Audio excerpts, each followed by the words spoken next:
ონიშე დაუფრთხოთ ლაშაღლონტს მსმენელები და პაციენტები. ესა ლაშაღლონტი. ეგია, მაგრამ ეს შეცხადება რა შუაში იყო?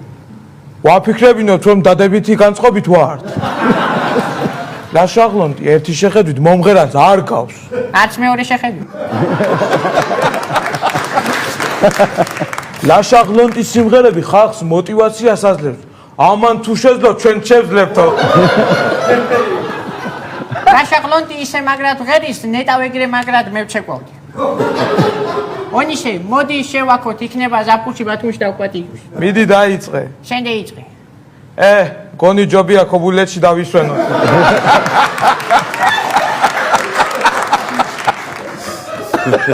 ბატონი ლაშა, თან ქირურგია და თან მომღერალი. ვერ გავიგი ამ კაცის დანახვა უნდა მიხარდეს თუ მწყინდეს. ლაშაღლონტმა სამედიცინოში სწავლა რო დაამთავრა 4 ინდოელის ადგილი გათავისუფლდა.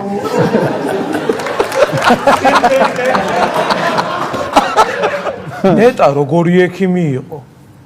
კლინიკიდან ესტრადაში წავიდა და ვერ ხვდები როგორი ექიმი იქნება. ერთხელ ლაშაღლონტის პროფესიები აერია და საავადმყოფოში პაციენტებმა ფული რომ იცეს, სიმღერა დაიწყო. მაგას ახლაც ვაგრძელებ. გადასარე პრაქტიკა.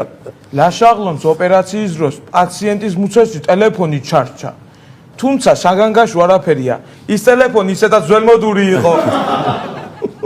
გუგა, ლაშაღლონტი ალილოს კონცერტზე თვალდახუჭული ატომღერის. გია დავითიანი რო არ დაინახოს. ლაშაღლონტი არის მომღერალი, რომელსაც ყველაფერი კარგი აქვს. სმენაც, რიტმის და მადაც. ჩემი არ იყოს, ლაშაღლონტს დიდი ხანია თასმებთან შეხება არ ქონია. არ მიყიდია თასმებიანი რამდენი ხანია. რა თქმა უნდა იხმაროთ. ბატონი ლაშას კონცერტზე წინა რიგის ბილეთები უფრო იაფია, მაინც ხარში გამოხტომის რისკია და.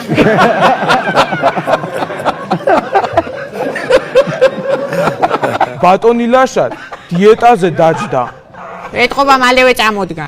ლაშაღლონტმა ბარიატრია რომ გაიგეთოს, ნაშაღლონტი გახდება.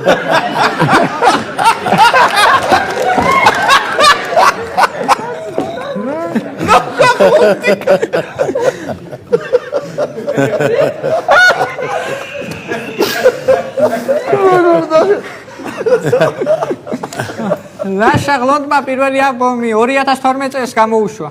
2012 წლამდე რა საკეთებდა? გადადი შემდეგზე. ერთხელ ლაშაღლონტმა მანდილოსან სერენადა უმღერა. იქიდან ჩაეყარა საფუძველი ცნობილ სიტყვებს, მოდი მეგობრებად დავრჩეთ. ლაშა სახლში ნაკლებად მღერის. სწორია, ყველა ქართველი ოჯახის ბედნიერებაზე უნდა ზრუნავს. ბატონ ლაშა, თუ რამე გეჭყინათ, ახლა არ გვითხრათ. რო გავისდებით, მერე გითხარით. გეტყვით, მაშინ პატარები ვიყავითო. აბა, გამყარდა დიპლომატიური ურთიერთობა ბათუმსა და ჭიათურას შორის. გამყარდა დიპლომატიური ურთიერთობა, რა თქმა უნდა, არაფერი არ მეწყინა, იმიტომ რომ ყველაფერი სიმართლე იყო. რა უნდა ვწყენოდა? ისე სიმართლე უფრო წყის ხოლმე ხალხს. არა, სიმართლეები იყო, რა თქმა უნდა და კიდე ხა როგორც გურულმა და ენაკვიმადმა დავინდი ხა აიბაღნები და შევეგავათი. ატარები არის. ნუ და გეიზარდონო და გეიზარდო და როგორც თავიდან თქვენ. ამიტომ თან მარშრუტკაზე არ დააგვიანდეთ არ ინერვიულობ, ჯობია რომ გავისწოროთ კი ბატონო. დიდი მადლობა გუგა და უნისე, გაიხარეთ.